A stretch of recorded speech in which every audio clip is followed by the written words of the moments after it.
আচ্ছা ভাই, আপনি এখানে কি চিন্তা করে গালে হাত দিয়ে বসে আছেন এখানে পাথারের মাঝে? কি বলবো আপনাদেরকে, আমরা হলাম গ্রামের মানুষ, আমরা তো আর ধনী মানুষ না যে টাউন বাজারে বসে থাকি এসি রুমে চিন্তা ভাবনা করব।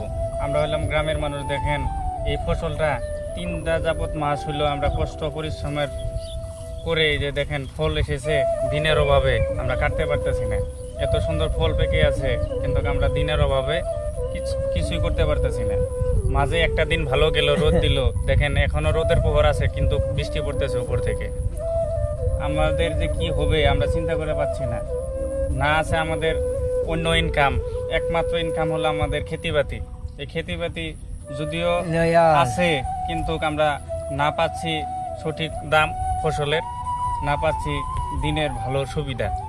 আমাদের কেউ সাথ দিতেছে না, না কপালে সাথ দিতেছে, না আমাদের সরকার, না দেশবাসী আমাদের সাথ দিতেছে। এই ধান কেটেই তো আপনি ঈদের বাজার করবেন, সামনে আপনাদের ঈদ আছে, তো ধান কেটেই তো আপনাদের মানে বাচ্চাদেরকে কাপড় সাপড় কিনে দিতে হবে বা আপনাদের ঈদের খরচ চালাতে হবে।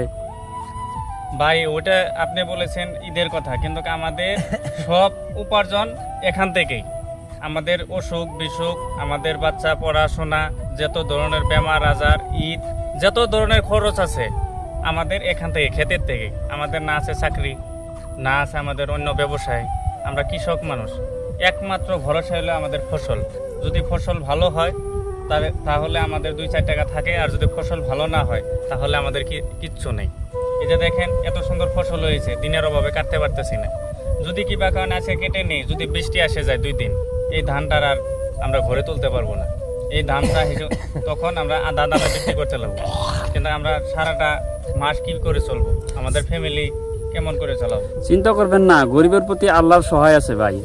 আমরা সেটা মেনে তো চলতেছি, সারাটা জীবন এইভাবে পার করতেছি আল্লাহর সহায় নিয়েই। যে আল্লাহ যে হালে রাখে, যে পরিস্থিতি রাখে, আমরা ওই হিসাবেই আছি।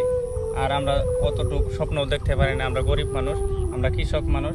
আল্লাহ যতটুকু দেয় বা যে পরিস্থিতি রাখে আমরা ওই পরিস্থিতি আলহামদুলিল্লাহ। ঠিক আছে ভাই, আমিও আল্লাহর কাছে দোয়া করি যাতে দিনটা ভালো হয়, আপনার ফসলটা কেটে আপনি বাড়িতে নিয়ে সুন্দরভাবে ফসলটা আপনি কেটে বাড়িতে নিতে পারেন। ওটাই দোয়া রইল আপনার প্রতি ভাই। দোয়া করবেন যাতে আমাদের এটা ফসলটা কেটে আমরা ঈদ পালন করতে পারি ইনশাআল্লাহ। দোয়া রইল। ঈদ মোবারক। ঈদ মোবারক।